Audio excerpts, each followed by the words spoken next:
សួស្តីអ្នកទាំងអស់គ្នាមកកាន់ការសម្រាយរឿង Ocean Well រឿងបានបន្តពី Ocean នៅល្វែងក្រោយពួកគេទាំង11នាក់ទៅប្លន់លុយពីកាស៊ីណូរបស់ Terry មកបានតែ Terry ក៏ដឹងថាជាស្នាដៃរបស់នរណាគេទើបបានទៅទាមទារលុយនោះមកវិញព្រមជាមួយនឹងការដូច្នេះពួកគេទាំង11នាក់ត្រូវទៅរកវិធីដើម្បីយកលុយមកសងវិញហើយអ្វីដែលធ្វើពួកគេអាចទៅរកលុយចំនួនមហាសាលនោះមកបានក៏មានត្រឹមតែការប្លន់នោះទេតើការប្លន់លើកនេះរបស់ពួកគេនឹងជោគជ័យឬអត់មកស្ដាប់នឹងទស្សនាទៅទាំងអស់គ្នារឿងបានចាប់ផ្ដើមឡើងនៅទីក្រុងរ៉ូមកាលពី3ឆ្នាំកន្លះមុននៅពេលនោះ Ryan ក៏មានសង្សារម្នាក់នាមឈ្មោះថា Isabel ដែលនាងក៏ជាប៉ូលីសម្នាក់ដែលតាមស៊ើបករណីការប្លន់កាស៊ីណូរបស់ Terry ពេលនេះករណីរបស់នាងជោគជ័យយ៉ាងខ្លាំងពេលនេះរោគតម្រុយសំខាន់ឃើញហើយពួកយើងបានជួបស្នាមស្បែកជើងនៃជាភស្តុតាងសំខាន់ជាពិសេសខាងឆ្វេងមានសឹកយ៉ាងខ្លាំងបាទតែម្ដងបើជើងឯងហើយប្រញាប់យកលះហើយមិនត្រឹមតែប៉ុណ្ណោះយើងបានជួបនឹងសក់របស់ជនបង្កហេតុម្នាក់ពេលនេះកំពុងបញ្ជូនទៅត្រួតពិនិត្យវានឹងជួយយើងដឹងពី DNA របស់ជនបង្កហេតុនិងប្រភេទសាប៊ូកក់សក់ដែលប្រ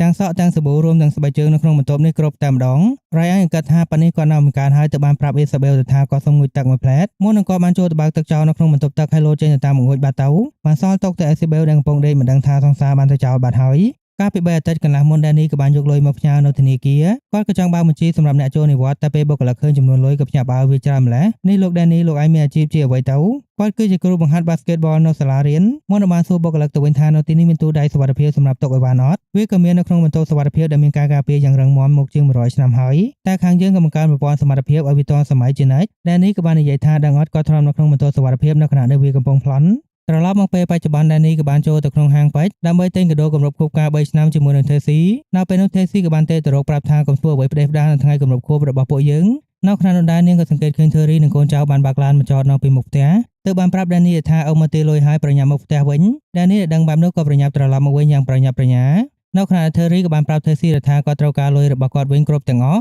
160លានព្រមជាមួយនឹងការប្រាក់3ឆ្នាំវាច្រើនខ្លាំងណាស់Tracy ក៏សួរថាត្រូវការលុយទៀតក្រែងបានមកពីក្រុមហ៊ុនធានារ៉ាប់រងហើយលុយពីធានារ៉ាប់រងក៏ផ្សេងទៅលុយដែលប្តីរបស់អ្នកឯងយកទៅវាជារបស់គាត់ត្រូវការទាំងអស់វិញពី Danny និងប៉ាពួកគ្រប់គ្នាគាត់ឲ្យពេលតែ2អាទិត្យតែប៉ុណ្ណោះរកលុយមកសងគាត់ឲ្យបានឆាប់បំផុត Tracy ក៏ប្រាប់អ្នកឯងរកពួកគេមិនឃើញទេព្រោះពួកគេឆ្លាតជាងអ្នកឯងវាក៏ត្រូវតែមិនមែនគាត់តែម្នាក់គត់ទេដែលត្រូវការខ្លួនពួកវាហើយក៏មិនត្រឹមតែ Danny នោះទេពីអ្នកបងប្អូនមើលមន់ក៏ត្រូវដែរយើងនៅទៅចាប់ផ្ដើមជីវិតថ្មីនៅ Miami ក៏ត្រូវរកឃើញប្រាំងនៅកំពង់អួតនៅ New Jersey Terry ក៏ទៅរកដល់កន្លែងបែរជាធ្វើភ្លេងនៅទីក្រុងឡុង Terry ក៏ទៅសួរសុខទុក្ខទាំង Lina Sa និង Vincent ក៏សួរដូចគ្នាដែរប្រកាសថា Ruben ដែលជាអ្នករៀបចំលុយសម្រាប់ប្រតិបត្តិការក៏មិនរួចខ្លួនចុងក្រោយ Ryan ក៏ត្រូវធ្ងន់បំផុតព្រោះ Terry មិនបានមកផ្ទាល់នោះទេបានប្រាប់ថាបើរកលុយឲ្យគាត់មិនបានពេលបើកឡានក៏ប្រយ័ត្នគូតផងដូរតែម្ដងទៀតនៅថ្ងៃប្រហ័ស13ថ្ងៃមុនអស់ពេលពួកគេទាំងអស់ក៏បានមករួបរวมគ្នាដើម្បីរកលុយសង Terry វិញចំនួន$9លានរួមទាំងការប្រាក់ហើយប្រកាសថាគ្រប់គ្នាក៏គ្មានលុយច្រើននៅថ្នាក់នោះមកសងនោះទេលើកលែងតែ Ruben ក៏ព្រោះតែសមត្ថភាពពិសេសរបស់គាត់ដើម្បីប្រតិបត្តិការក៏លុយនឹងហើយតែលើកនេះសក៏សូមអាត្មានិយមបន្តិចក៏សូមដកខ្លួនចេញព្រោះគាត់ចង់ប្រើលុយដែលបានមកឲ្យចាស់ស្លាប់ល្អជាងពួកគេក៏យល់ព្រោះសភាពរាងកាយរបស់សនៅពេលនេះទៅមិនរួចទ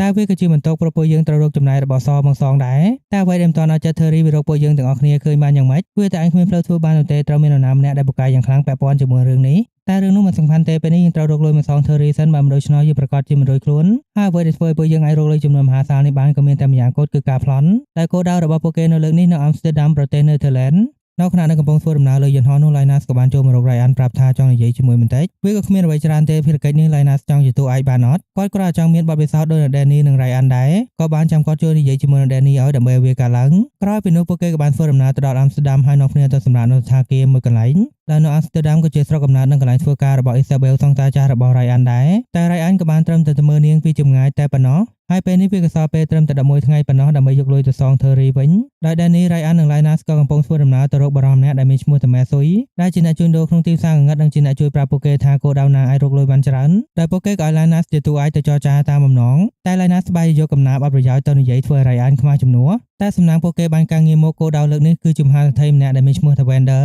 ជាអ្នកសន្សំរបស់បុរាណដែលផ្ទះត្រូវការពារយ៉ាងរឹងមាំមានកាមេរ៉ាសុវត្ថិភាពគ្រប់ទីកន្លែងដែលគោលដៅរបស់យើងលើកនេះគឺជាកិច្ចសន្យាបំណុលសន្លឹកដំបូងមកអស់ក្នុងពិភពលោកដែលជារបស់ក្រុមហ៊ុន Das India Trading គ្រប់គ្នាដែលលើក៏ចង់ដឹងថាវាមានតម្លៃប៉ុន្មានវាកំថ្លៃណាស់នោះទេត្រឹមតែ 2.5 លានយូរ៉ូតែប៉ុណ្ណោះVirgilក៏រអ៊ូអើយវាមិនគ្រប់សូម្បីតែបងការប្រាក់ផងមិនអីទេនេះគ្រាន់តែជាការងារដំបូងតែប៉ុណ្ណោះដែលយើងអាចរកបានម៉ែស៊ុយប្រាប់ថាបើការងារនេះសម្រេចគាត់នឹងមានការងារថ្មីឲ្យធ្វើថ្លៃជាងនេះ10ដងបើអញ្ចឹងក៏មានត្រឹមតែត្រូវធ្វើការងារនេះហើយចោះចាំអីទៀតក៏កំពុងកាត់រកដំណោះស្រាយព្រមមហាសេដ្ឋី Vander មិនដែលចេញពីផ្ទះទេយ៉ាងច្រើនក៏ត្រឹមតែបើកបង្អួចដើម្បីទទួលខ្យល់ម្ដងម្កាលតែប៉ុណ្ណោះដោយ Vander គឺជាជនពិការដែលទម្លាប់លេបថ្នាំនៅម៉ោង1កន្លះយប់ហើយស្ដាប់ចម្រៀង Beethoven លេខ3ដើម្បីធ្វើឲ្យគាត់ដេកលក់ទើបពេលវេលាដែលស័ក្តិសមបំផុតដើម្បីចូលទៅគឺម៉ោង3កន្លះយប់ គ្រប់គ្នាក៏នាំគ្នាជួយបញ្ចេញមតិថានឹងអាចធ្វើយ៉ាងម៉េចបានខ្លះវិញតានក៏បានចាប់ផ្ដើមតំបន់ហេតុអីយើងមិនហាក់ចូលទៅក្នុងប្រព័ន្ធសុវត្ថិភាពរបស់ផ្ទះនោះនេះហើយដែលជាបញ្ហាប្រព័ន្ធអ៊ីនធឺណិតវានៅក្នុងផ្ទះរបស់គាត់ទាំងអស់ព្រោះ vendor បានបង្កើត server ខ្លួនឯងឡើងមកវានៅក្នុងប្រអប់លើក្បាលដេករបស់គាត់ថែមទាំងប្រអប់នោះក៏រឹងមាំយ៉ាងខ្លាំងព្រោះវាធ្វើមកពីថៃតានីមទៀតបើក៏បានណែនាំថាអញ្ចឹងយើងងាយៗតែម្ដងយើងមិនឡងខ្លួនជាងទូរស័ព្ទចូលទៅជួសជុល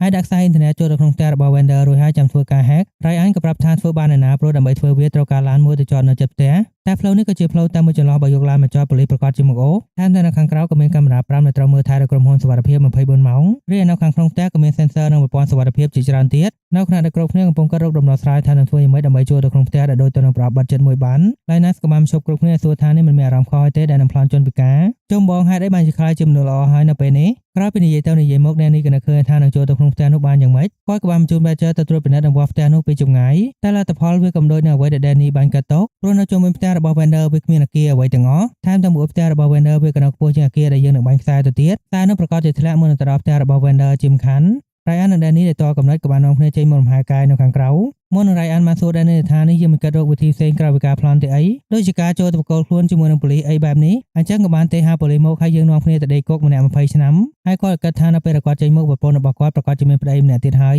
យចុងក្រោយបើមិនចង់ជាប់គុកនោះទេក៏មានត្រឹមតែត្រូវលួចតែប៉ុណ្ណោះនៅពេលនោះ Ryan នឹងគិតចេញទៅមកបាគៀដែលយើងនឹងបាញ់ខ្សែទៅវាទៀបខ្លាំងពេកយើងគ្រាន់តែលើកវាឲ្យខ្ពស់ជាងមុនទៅក៏ចប់គាត់គិតបានក៏បានដើរចេញទៅបណ្ដោះ Danny បន្តនិយាយតែម្នាក់ឯងងាកមកម្ដងទៀតចុំវាបាត់តាណាហើយនៅយប់ថ្ងៃអង្គារ8ថ្ងៃមុននឹងអស់ពេលដោយសារនៅអាំស្ទ័រដាមគ្រឹះផ្ទះវានៅលើទឹកទើបពួកគេអាចជ្រមុជទឹកចូលទៅក្រោមផ្ទះដើម្បីដាក់អក្សរ hydraulic បានតែវាក៏មិនមែនជារឿងងាយស្រួលនោះទេពួកគេត្រូវការអក្សរចាស់ចោលសិនដើម្បីលើកអគារទាំងមូលឡើងទៅបាននៅពេលអគារវាខ្ពស់ឡើងល្មមហើយបែរជាឃើញថាវាគ្រប់គ្រាន់សម្រាប់ប្រតិបត្តិការហើយដូរមកម្ដងទៀតក្នុងទីស្នាក់ការរបស់ Europol ដែលកំពុងមានការប្រជុំ Isabel ធ្វើការនៅទីនេះកំពុងថ្លែងសន្និដ្ឋានថាតាក់ទងចោលមួយក្រុមដែលយើងត្រូវចាប់ឲ្យបានមុននាងបានលើកមហាចោរដែលប្រកែម្នាក់ក្នុងប្រវត្តិសាស្ត្រមកនិយាយនោះគឺលើម៉ាកទោះជាធ្លាប់ចេញលួចមកជាង50ឆ្នាំតែកំដៅមិនសល់ផុសតាងអ្វីទាំងអស់មកដល់ពេលនេះក៏គ្មាននរណាដឹងថាលើម៉ាកជានរណាគេស្លាប់ឬរស់តែនៅពេលបច្ចុប្បន្នក៏មានចោរមួយចំនួនដែលព្យាយាមធ្វើតាមលើម៉ាកហើយអ្នកដែលល្បីជាងគេនៅពេលនេះគឺ Night Fox ដែលយកចិត្តចោលរូបចម្លាក់ចចកនៅកន្លែងកើតហេតុតែនៅពេលនោះក៏មានកូនចៅម្នាក់រត់ចូលមកហើយចូលទៅខ្សឹបប្រាប់នាងមិនទាន់ចាំបាច់ត្រូវស្គាល់ពីរឿងរបស់ Night Fox ទេពេលនេះមានបញ្ហាថ្មីហើយមានចោរចូលទៅលួចរបស់ក្នុងផ្ទះរបស់មហាសេដ្ឋី Vendor កាលពីយប់មិញ Isabel ដែលដឹងក៏ប្រញាប់ធ្វើដំណើរមកផ្ទះរបស់ Vendor ដែលជាកន្លែងកើតហេតុខាងប៉ូលីសដែលត្រួតពិនិត្យនៅទីនោះក៏ទាល់កំណត់ដែរហើយថាពួកវាធ្វើបានយ៉ាងម៉េចឬពួកវានឹងធ្វើឲ្យប្រព័ន្ធការពារឆក់ឲ្យលួចចូលមកតាមដែល Isabel បានឃើញពីក្នុងប្លង់ផ្ទះក៏គិតថាមិនអាចធ្វើបាននោះទ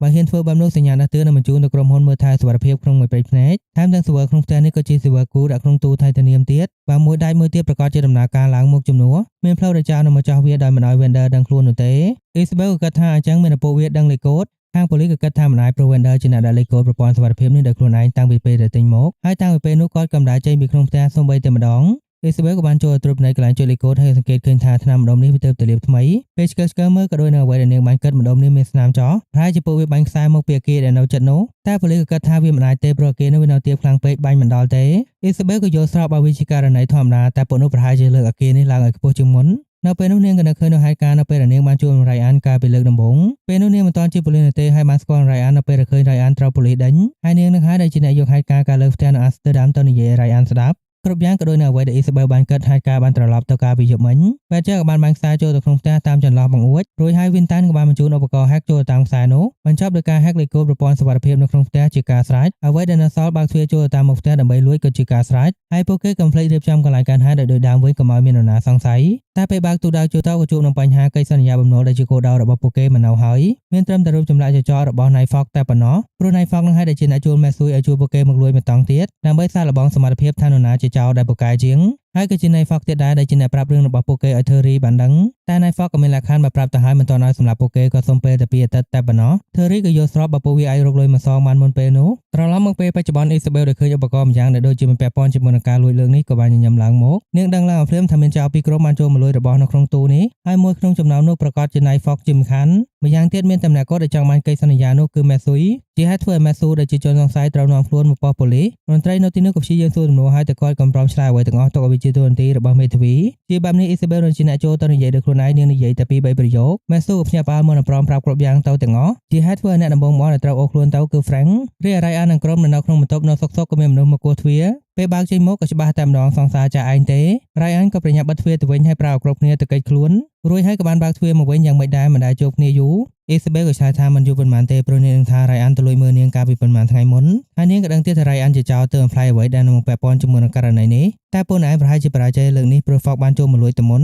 នេះមករកខ្ញុំនឹងក្រុមដើម្បីចាប់មែនហើយនាងនឹងចាប់រឿងអ្វីព្រោះពួកឯងមិនបានលួចអ្វីទៅទាំងអស់តែ Isabel សុំណែនាំទឹកមុននាងមិនដឹងទេថាតើមានបញ្ហាអ្វីជាមួយនឹង Fox ទៅរកហេតុផលនោះឲ្យឃើញហើយសុំទោសទៅល្អជាងមុននាងចេញទៅក៏បានសួរថាមានអ្វីនឹងផ្ញើទៅប្រាប់ Frank អត់ Ryan ក៏ភ្ញាក់បើ Frank វាទៅធ្វើអ្វីបានត្រូវចាប់ក៏ព្រោះស្នាមស្បែកជើងរបស់ Frank នៅកន្លែងកើតហេតុថែមទាំងប្រើ credit card ខ្លាំងៗដើម្បីទិញស្បែកជើងនោះមកទៀតពេលដែល Isabel ចេញទៅបាយគ្រប់គ្នាក៏បានចេញមកហើយសួរថាទៅស្គាល់នឹងប៉ូលីសបានយ៉ាងម៉េចគុំបារម្ភនាងជាសង្សារចាស់របស់គាត់ទេហើយក៏មិនមែនជាប៉ូលីសដែរជាអ្នកស៊ើបសង្កេតហើយនាងក៏មានឪពុកជាចោរទៀតទើបយល់ពីកំណត់របស់ចោរដូចជាយើងច្បាស់ណាស់តែគួរឲ្យសោកស្ដាយឪពុកចោររបស់នាងត្រូវចាប់នៅរុស្ស៊ីហើយស្លាប់នៅក្នុងគុកទៅហើយដូច្នេះកុំសង្ឃឹមថានាងនឹងប្រណីឬអាណិតចោរដូចជាពួកយើងតែបញ្ហាគឺយើងនឹង Danny ត្រូវនាងឃើញហើយនៅពេលបើកទ្វារចូលមកដំបូងពួកប៉ូលីសមិនទាន់អាចធ្វើអ្វីពួកយើងបានទេតែពួកគេនឹងតាមដានគ្រប់ជំហានទាំងអស់គ្រប់គ្នាចាប់ផ្ដើមអារម្មណ៍ថាពួកយើងនឹងធ្វើជាមួយបន្តទាំងការងារទាំងលុយរួមទាំងប៉ូលីសទៀតពួកទាំងគួរចាំឲ្យ Terry មកសម្ដែងយើងចោលអត់បែបនេះមិនសូវជាលំបាក Ryan ក៏បានសួរថាលឺអ្វីដែល Isabel និយាយទៅអីនាងបានផ្ដោតតម្រុយឲ្យយើងហើយនាងបានណែនាំឲ្យពួកយើងទៅនិយាយជាមួយនឹង Night Fox មើលនេះជាឱកាសហើយដូច្នេះគាត់នឹងសារតាក់ទងទៅរកអ្នកដែលស្គាល់វាបន្តិចតែនៅពេលដែលគាត់បំរុងនឹងលើកទូរស័ព្ទមកទេទូរស័ព្ទក៏បាត់ទៅហើយប្រហែលជា Isabel យកទៅ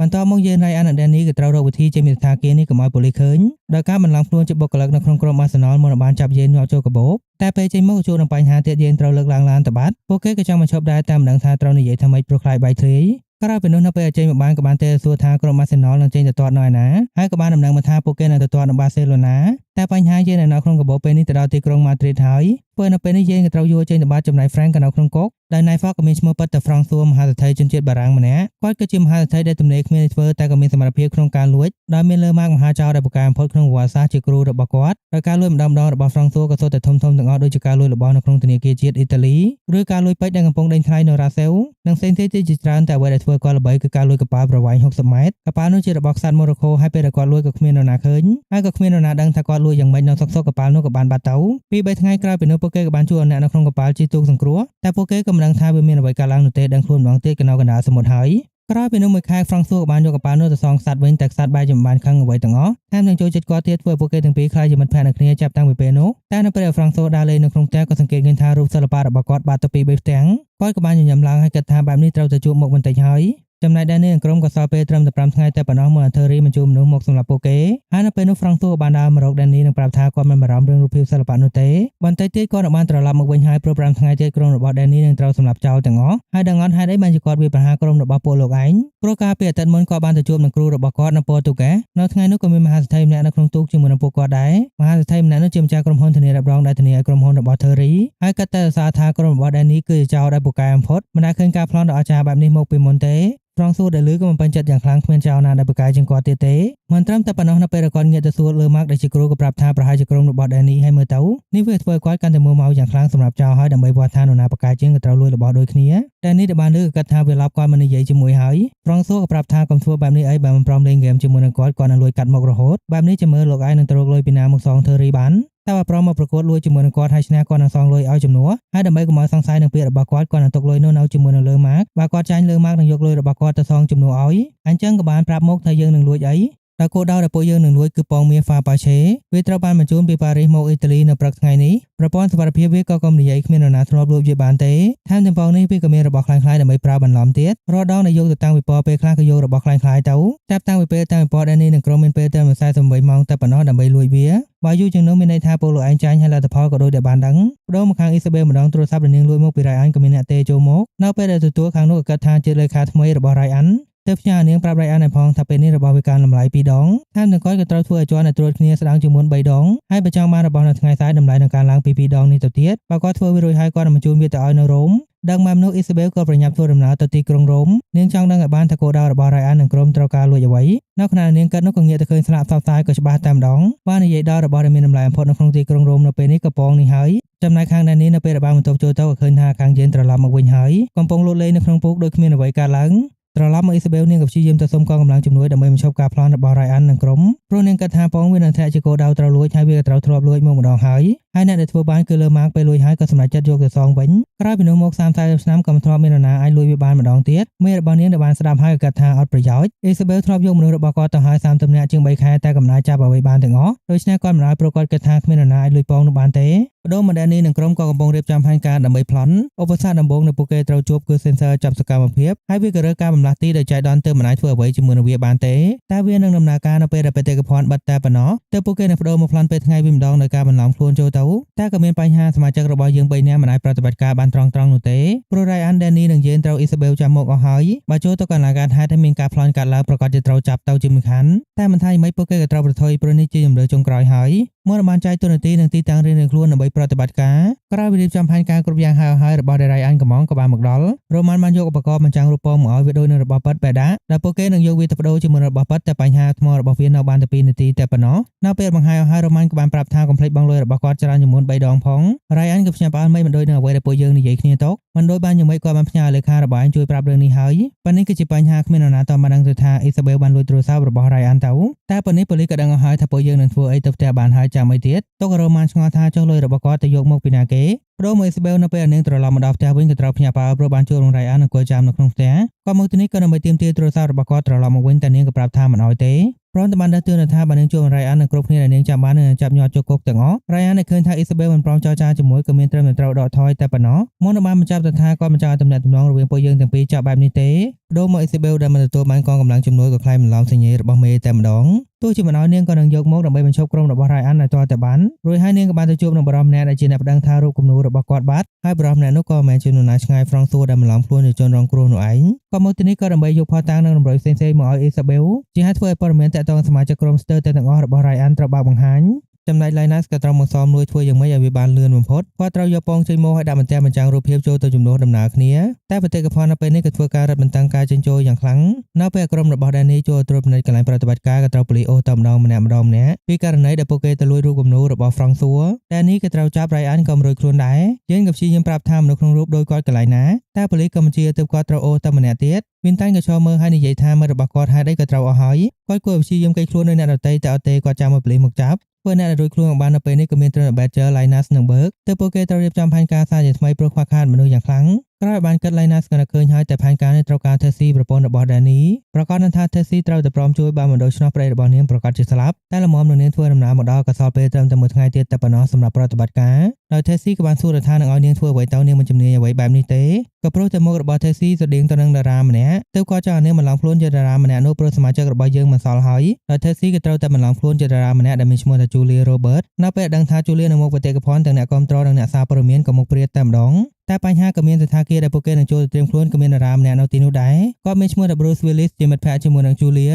គាត់កំដឹងទេថានោះគឺជា Tessie ដែលបន្លំខ្លួនទៅបានដើរចូលមកសួរសុខទុក្ខ Tessie ក៏ភ្ញាក់ផ្អើលមិនដូចនៅអ្វីដែលត្រៀមទុកតារាប៉ាត់មកនៅទីនេះបានយ៉ាងម៉េចនៅពេលនោះ Bruce ក៏បានប្រាប់ថាក្មួយរបស់អ្នកឯងផ្លេចអីវ៉ាន់នៅផ្ទះរបស់គាត់បំរុងនឹងប្រាប់យូរហើយតែចេះតែផ្លេចដូច្នេះគាត់អន្តេទៅប្រាប់អ្នកបម្រើរបស់អ្នកឯងឲ្យទៅយករបស់នៅផ្ទះរបស់ខ្ញុំតែក៏ព្យាយាមប្រាប់ថាមិនអីទេចាំនាងជាអ្នកនិយាយដោយខ្លួនឯងនៅពេលនេះពួកគេទាំង4ក៏លំបាកចិត្តយ៉ាងខ្លាំងមិនដឹងថានឹងដេញតារាម្នាក់នេះចេញទៅបានយ៉ាងម៉េចតែពេលនោះស្រាប់តែសដែលដកខ្លួនចេញទៅតាំងពីដំបូងក៏បានបង្ហាញខ្លួនចេញមកសក៏បានដាស់តឿនថាជូលីមានគោលហេតុអីបានជាឲ្យនិយាយទូរស័ព្ទវាអាចប៉ះពាល់នឹងកូននៅក្នុងពោះបានព្រោះសៀកឆ្ងល់ចុះលោកឯងជានរណាគេខ្ញុំគឺជាពេទ្យផ្ទាល់ខ្លួនរបស់ជូលីចុះពេទ្យប្រចាំរបស់ជូលីដែលគាត់ឃើញរាល់ដងតណាបានហើយ Ryan ក៏បានអាងថាទៅវាសមការបានហើយតែពេលនេះពួកយើងអស់ពេលហើយត្រូវប្រញាប់ទៅបេតិកភណ្ឌហើយគ្រប់គ្នាក៏ព្យាយាមនាំខ្លួន Tessie ចេញពីទីនេះតែវាក៏ងាយ Bruce នឹងតាមដដែលនេះវាធ្វើឲ្យពួកគេគ្មានជំរឿអីច្រើនទេត្រូវតែធ្វើការទាំងតារាម្នាក់នេះតែម្ដងនៅពេលពួកគេមកដល់បេតិកភណ្ឌក៏មាន Isabel ចាំមើលពួកគេគ្រប់ជំហានតាមកាមេរ៉ាសុវត្ថិភាពទោះជានឹងថានោះគឺ Julia ខ្លាំងៗតែកំណាយធ្វើអ្វីបានព្រោះអ្នកគ្រប់គ្រងច្រើនណាស់ចំណែកអ្នកដែលត្រូវចាប់នៅក្នុងគុកក៏បានត្រូវមើលមុខគ្នាហើយសង្ឃឹមថានឹងជោគជ័យបដូរមកខាង Linus និងក្រុមពេលនេះពួកគេក៏បានមកនៅពីមុខពងហើយដែលបានចាប់ផ្ដើមពីបើគាត់ក៏បានបើកកាបូបដើម្បីរងចាំ Linus ក៏បានបើកឧបករណ៍បញ្ចាំងរូបភាពមកដំណើរការទុកចំណែកសដែលឃើញថាគ្រប់យ៉ាងត្រៀមការឲ្យហើយក៏បានបញ្ជូនសញ្ញាណទៅ Tessie ដែលឃើញក៏ធ្វើជាឈឺពោះយ៉ាងខ្លាំងពេលនេះនាងចង់សម្រាលហើយនៅចង្វាក់ដែលកំពុងរញ៉េរញ៉ៃ Linus ក៏បានចូលទៅផ្លាប់ដូរពងជាមួយនឹងឧបករណ៍បញ្ចាំងរូបភាពវាក៏លឿនយ៉ាងខ្លាំងតែ Isabel ក៏ឃើញពេញភ្នែកតែម្ដងមុននឹងនាងបានបញ្ជាបិទបេតិកភណ្ឌមិនឲ្យនរណាចេញចូលទាំងអស់រីខាង Tessie ដែលបានពងមករួចរាល់នៅពេលនេះនាងក៏លែងឈឺពោះហើយប្រញាប់នាំគ្នាចេញពីទីនោះយ៉ាងប្រញាប់ប្រញាល់តែក៏ត្រូវ Isabel ចូលមករារាំងនាងបានចូលមកសុំហត្ថលេខាព្រោះសង្សាររបស់ខ្ញុំគឺជា fan ផ្កាប់មុខនាងសុខចិត្តបិទបេតិកភណ្ឌដូច្នេះសូមសញ្ញាបន្តិចមក Tessie ដែលគ្មានជំរឿក៏បានសញ្ញាឲ្យតែនាងប្រើដៃស្ដាំទើប Isabel បានសួរទៅតាមនាងចាំបានដូចជា Julia ស្ទាត់ដៃឆ្វេង Bruce នៅពីក្រោយក៏បានបញ្ជាក់ទៅទៀតថានាងប្រើដៃឆ្វេង ឆ្វេងក៏ឆ្វេង Tracy ក៏ចេះតែគូទៅមុនបានប្រាប់ថាពួកគេត្រូវប្រញាប់ចេញទៅហើយតែក៏ត្រូវ Isabel រារាំងទៅម្ដងទៀតនាងមានរឿងសំខាន់ភ្លេចប្រាប់នាងទៅតាក់ទងទៅលេខាផ្ទាល់ខ្លួនរបស់ Julia មកថាពេលនេះ Julia កំពុងធ្វើដំណើរទៅ LA អ្នកឯងជួយទេប្រាប់លេខាផងថាប្រហែលជាទៅយឺតបន្តិចហើយប្រហែលជាដល់20ឆ្នាំទៀតបានដល់ព្រោះពេលនេះជាប់គុកនៅរ៉ូមលទ្ធផលគ្រប់គ្នាទាំងក្រុមក៏ត្រូវចាប់មករួមគ្នានៅក្នុងបន្ទប់តែមួយលើកលែងតែ Tracy ទៅបន្ទប់ផ្សេងតែនៅពេលនោះក៏មានថ្នាក់ដឹកនាំពីខាង Europol មកទីនេះនាងមានឈ្មោះតែ Molly មកទីនេះក៏ព្រោះតែឯកសារដែល Isabel បញ្ជូនទៅវាជារបស់คล้ายៗឯកសារតាក់ទងនឹងកងកម្លាំងជំនួយដូច្នេះ Isabel ត្រូវត្រឡប់ទៅអាំស្តឺដាមវិញចំណែកបញ្ហារឿងចោលទាំងក្រុមនេះទុកឲ្យនាងជាអ្នកចាត់ការដោយខ្លួនឯងនាងបានចូលទៅមើលចោលទាំងក្រុមហើយក៏ឃើញថា Linus ជាអ្នកដែលលំបាកចិត្តបំផុតទើបអ្នកដែលត្រូវហៅចេញមកសួរមុនគេគឺ Linus ដែលបានចាប់ផ្ដើមអធិប្បាយថាគុកវាគួរខ្លាចប៉ុណ្ណាទាំងតូចនិងអាក្រិចហើយចិញ្ចាំងក៏សិតតែស្នាមកញ្ចក់របស់អ្នកតូព្រោះពួកគេស្ទះយ៉ាងខ្លាំងដែលត្រូវបង្ខាំងតុកហើយមិត្តភក្តិដែលអាចនិយាយបាននៅក្នុងនោះក៏មានត្រឹមតែកាឡាឬកដុល Linus ក៏បានសួរថានេះនឹងត្រូវការអ្វីពីគាត់ក៏គ្រាន់តែត្រូវបើកបង្ហាញតាក់ទងនឹងអ្នកដែលប្លន់ Theory ទាំងអស់ចំណែកករណីលួចពងនោះពួកគេនឹងមិនរាប់បើព្រមប្រាប់គ្រប់យ៉ាងមក Linus នឹងរួចខ្លួនចំណែកអ្នកផ្សេងនឹងជាប់គុកក្នុងនាមដែលពួកគេជាមិត្តភក្តិរបស់ខ្ញុំទាំងអស់ខ្ញុំនឹងប្រាប់គ្រប់យ៉ាងនេះជាហេតុធ្វើឲ្យ Danny និងក្រុមត្រូវនាំខ្លួនចេញពីគុករបស់រ៉ូមហើយទៅជាប់គុកនៅសហរដ្ឋអាមេរិកក្រោយពីនោះនៅខណៈដែលកំពុងបើកឡានចេញទៅ Molly ក៏បានសួរ Linus ថាយ៉ាងម៉េចដែរដកខ្នោះដៃចេញហើយសារនិយាយប្រាប់ម៉ែមើលតាមពិតទៅ Molly គឺជាម្ដាយរបស់ Linus នាងមកទីនេះក៏ដើម្បីនាំគ្រប់គ្នាចេញពីគុកគ្រប់គ្នាក៏ដឹងរឿងនេះទាំងអស់លើកលែងតែ Tracy ម្នាក់គត់ដែលមិនដឹងអីនឹងគេនាងក៏ខំតែភ័យតែពេលនេះពួកគេក៏មានសុវត្ថិភាពអស់ហើយតែវាមិនងាយបែបនោះទេ Isabel ដែលសង្ស័យក៏បានបើកឡានតាមពួកគេទៅតែនៅខណៈដែលកំពុងធ្វើដំណើរនៅសុកឡានរបស់ Ryan ក៏បំបែកទៅផ្លូវផ្សេងមួយទៀតនាងក៏បានប្រាប់អ្នកបើកឡានតាម Ryan ទៅរហូតទៅដល់ពលានយន្តហោះតែនៅពេលដែលនាងចុះពីឡានអ្នកបើកឡានក៏រត់ទៅបាត់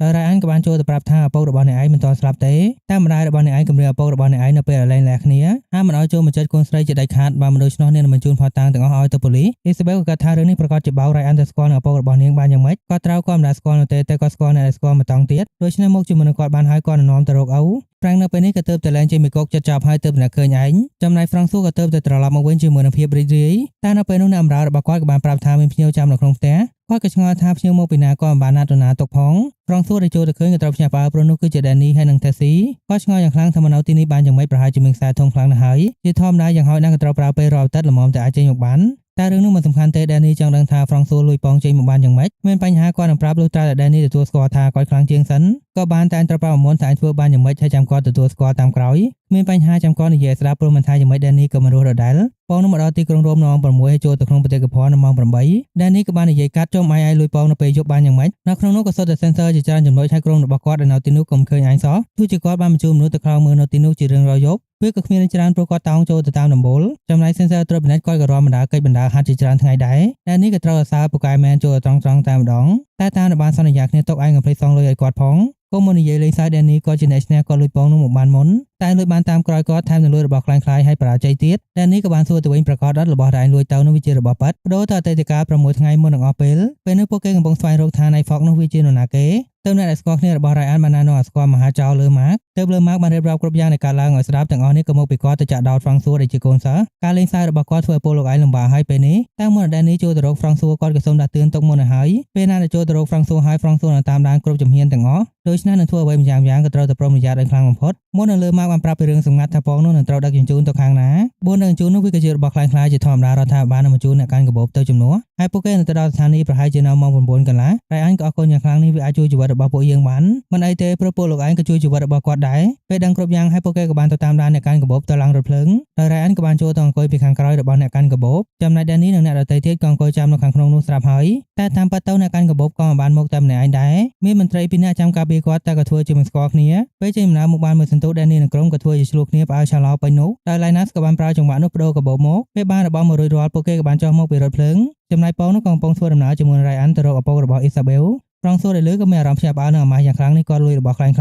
Danny ក៏ភ្លេចប្រាប់រឿងម្យ៉ាងទៀតរូបគំនូរដែលយើងលួចមកវានៅកន្លែងសុវត្ថិភាពទេនៅពេលនេះ Francois ក៏ដឹងថាវានៅក្នុងទូដៃដែលមានសុវត្ថិភាពបំផុតនៅក្នុង Las Vegas ហើយគាត់ក៏ដឹងថាលេខកូដដែល Danny ប្រើវាលេខអ្វីតែរឿងនោះមិនសំខាន់ទេចេញពីផ្ទះរបស់គាត់ទៅបានហើយ Francois នៅពេលនេះក៏មិនចង់ទទួលស្គាល់ថាគាត់ម្នាក់នេះជាអ្នកចាញ់ព្រម Ryan និង Isabel ពួកគេក៏បានធ្វើដំណើរមកដល់ផ្ទះរបស់ឪពុកនាងហើយតែឪពុករបស់នាងតាមពិតទៅគឺជាមហាចៅលើ Mark Isabel ក៏មិនដឹងថាត្រូវភ្ញាក់ផ្អើលអ្វីមុនរឿងនៃឪពុករបស់នាងគឺជាលើ Mark ឬឪពុករបស់នាងនៅរស់តែលើ Mark ក៏ត្រេកអរយ៉ាងខ្លាំងនៅទីបំផុតគាត់ក៏បានជួបនឹងកូនស្រីរបស់គាត់ម្ដងទៀតហើយតែនេះក៏ជាអ្វីដែលលើ Mark សូមឲ្យក្រុមរបស់ Ryan ជួយ រីឯ Terry នៅពេលនេះក៏ទទួលបានសាយលុយរបស់គាត់រួចរាល់ដោយអ្នកដែលយកមកឲ្យគឺ Ruben តែម្នាក់ឯងទើប Terry បានសួរថាប្រកាសអត់ថាបើកលុយចេញបើវាបើកបានមានន័យថាបញ្ហារវាងពួកយើងទាំងសងខាងចប់ត្រឹមនេះ Ruben ក៏ប្រកាសថាវាបើកបានព្រោះ Danny ធុញនឹងរឿងនេះយ៉ាងខ្លាំងរឿងប្លន់ក៏មិនប៉ុន្មាននោះទេតែរឿងគូប្រជែងនេះរំខានយ៉ាងខ្លាំងបើយើងនៅតែបន្តប្រកាសជាមានអ្នកចង់មកប្រជែងជាមួយនឹងយើងម្ដងទៀត Terry ក៏មិនចង់ជឿនោះទេមនុស្សដូចជា Danny នឹងព្រមឈប់គាត់ក៏គ្មានបញ្ហានោះទេបើហ៊ានមកម្ដងទៀតលើកនេះគាត់នឹងរងចាំ Ruben ក៏បញ្ជាក់ប្រាប់ថាបើមានមនុស្សមកប្លន់លើកនេះប្រកាសជាមិនមែនជាពួកយើងហើយ